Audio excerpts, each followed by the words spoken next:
welcomes to and we are getting welcomes you. इतिहास की एक ट्रिक देख लेते हैं, बहुत आसान ट्रिक और बहुत इम्पोर्टेंट चीजें हैं उसमें। पहले थोड़ा सा एक चीज पे इतिहास पे शब्द पे चर्चा कर लेते हैं। शायद पहले के वीडियोस में क्लासेस में की हूं मैंने।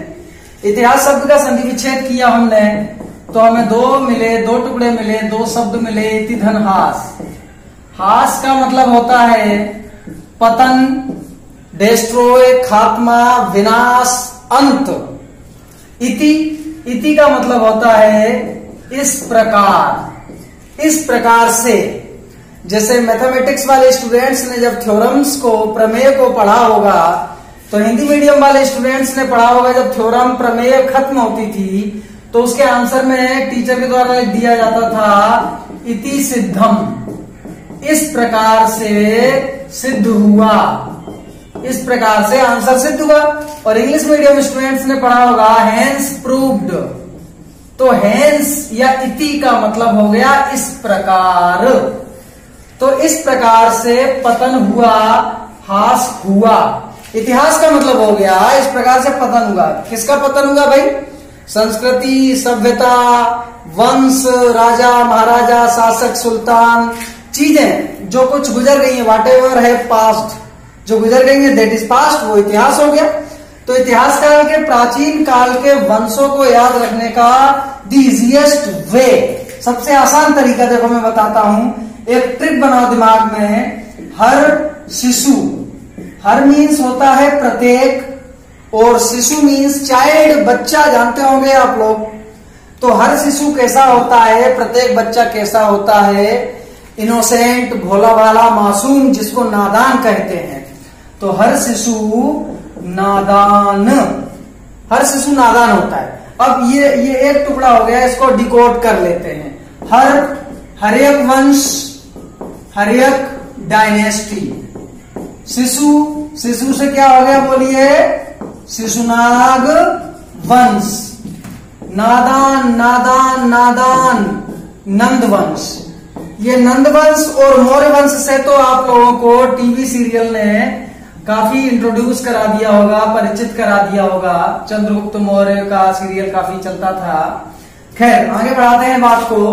तो हर शिशु नादान कैसा होता है? हर शिशु नादान होता है। अब किस प्रकार का नादान होता है भाई?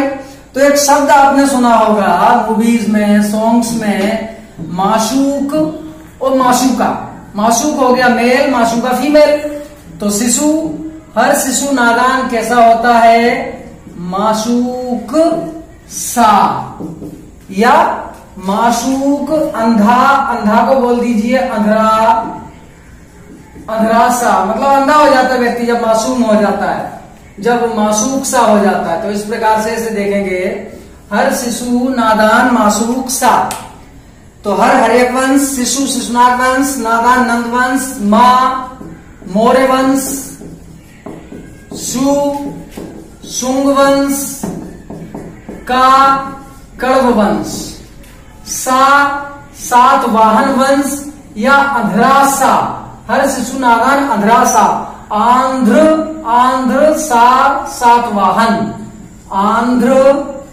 सातवाहन वंश।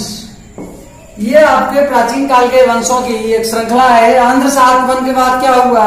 यूनानी आक्रमण, पहलव आक्रमण, शकों के आक्रमण, कुषाण के आक्रमण, उसके बाद गुप्त काल आया। वो आगे की स्टडीज में, आगे के वीडियोस में, क्लासेस में हम लोग देखेंगे उस चीज को। अभी इतना देखो। तो आंखें बंद करके एक बार दोबारा से रिपीट करें माइंड में, हर शिशु नादान मासूक सा। अब इनके संस्थापक याद कर लेते हैं, उनके वंश याद कर लेते हैं। तो हर्यक वंश की स्थापना किसने की थी? बिंबिसार ने की थी। बिंबिसार, ध्यान रखना, ये बिंबिसार है हर्यक वंश का संस्थापक। और उधर मौर्य वंश में आपको बिंदुसार मिलेगा, चंद्रगुप्त मौर्य का पुत्र बिंदुसार मिलेगा। ये बिंबिसार है, अभी याद करवा दूंगा मैं आपको। बिंबिसार के बाद गद्दी प्राप्त करने वाला व्यक्ति हर्यक वंश में कौन था? अजातशत्रु। अजातशत्रु के बाद जो शासक बना वो था उदयन या उदयन, जिसने पाटलिपुत्र नगर बसाया था। अब इन तीनों को भी ऐसे याद कर लेंगे, देखो कि बम्ब, ऐसे ध्यान रखेंगे मन में, बम्ब बम मतलब बम तैयार कर लिया, बम तैयार कर लिया हमने। अब हम बोल रहे हैं आजा तू शत्रु, कि भैया हमने बम तैयार कर लिया है, अब आजा तू शत्रु। अब शत्रु का नाम क्या है आपके? उदयन या उदयन या उदय, कुछ भी मान लो, उदय। ये आपकी ट्रिक हो गई याद करने की। बम आजा तू शत्रु उदय। शिशुनाग वंश की स्थापना शिशुनाग ने की थी, इसी ने अपने नाम पर वंश को आगे बढ़ाया।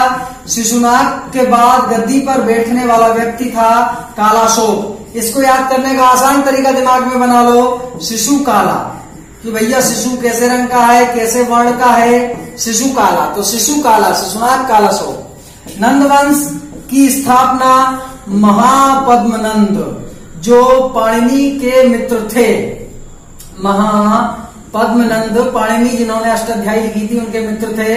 महापद्मनंद के बाद घनानंद गद्दी पर आए, और घनानंद बहुत ही विलासी और जनता से अप्रिय, जनता से प्रिय संबंध नहीं थे। स्टोरी पढ़ेंगे हम आगे क्लासेस में। मौर्य वंश की स्थापना चंद्रगुप्त मौर्य। चंद्रगुप्त मौर्य अभी तक के इतिहास का ऐसा पहला शासक जिसने एक छत्र राज्य कायम किया था भारतवर्ष पर। चंद्रगुप्त मौर्य के बाद उनका पुत्र गद्दी पर बैठा जिनका नाम था बिंदुसार। देखो वो थे बिंबिसार, ये है बिंदुसार जिनकी डिस्कस की थी हम लोगों ने, ये देख लीजिए। बिंदुसार के बाद कौन आए भाई? अशोक। अशोक को महान की उपाधि मिली, अशोक द ग्रेट। अलेक्जेंडर मतलब सिकंदर द ग्रेट, सिकंदर महान, और अकबर महान, ये तीन महान हो गए। Ashok the great. अब अशोक के बाद कलिंग युद्ध। कलिंग युद्ध आपने सुना होगा, महेंद्र और संघमित्रा पुत्र पुत्री को श्रीलंका भेजा बौद्ध धर्म के प्रचार के लिए। तो इस प्रकार से इनके बाद, अशोक के बाद लगभग एक आपका ये मौर्य वंश का पतन सा होने लगा। उसके बाद दशरथ ने कुछ समय के लिए कमान संभाली, और दशरथ के बाद अंतिम जो मौर्य शासक हैं, पुराणों के अनुसार उनका नाम मिलता है बृहद्रथ। बृहद्रथ जिनकी हत्या इन्हीं के एक मौर्य सेनापति, ब्राह्मण मौर्य सेनापति सिमुक ने कर दी थी, और सिमुक ने जो है कि वो पुष्यमित्र ने कर दी थी। और पुष्यमित्र ने अपने नाम से शुंग से, पुष्यमित्र शुंग से शुंग वंश की स्थापना की।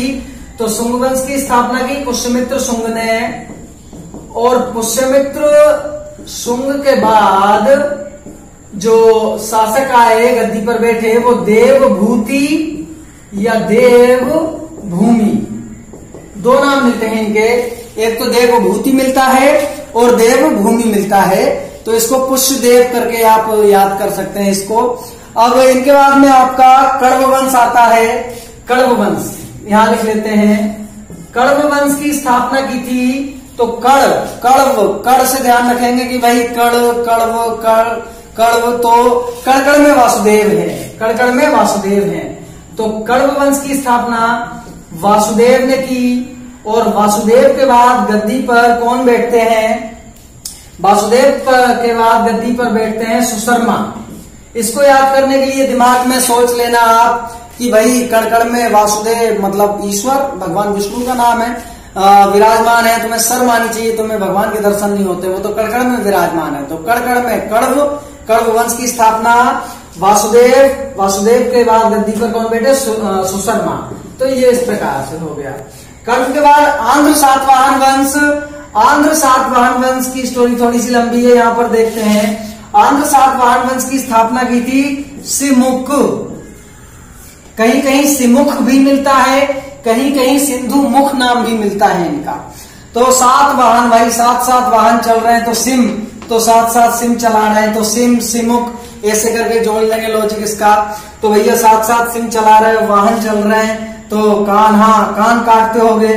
सिमुख के बाद गद्दी पर बैठने वाले व्यक्ति थे, सिमुख के बाद उनका नाम था कान्हा। कान्हा के बाद आंध्र सातवाहन वंश में जो आगे शासक हुए वो इस प्रकार से हुए। सतकर्णी प्रथम के बाद, मतलब के बाद नहीं, आगे चल गए काफी समय बाद, टुकड़ों में और भी छोटे मोटे शासक हुए हैं बीच में। सतकर्णी प्रथम के बाद गौतमी पुत्र सतकर्णी, और गौतमी पुत्र सतकर्णी के बाद यज्ञश्री सतकर्णी। ये आपके प्राचीन भारत के इतिहास के वंशों को याद करने की ट्रिक। हर शिशु नादान मासूक सा ध्यान रखेंगे और आगे और भी स्टोरीज हैं उनको आगे बढ़ाएंगे। थैंक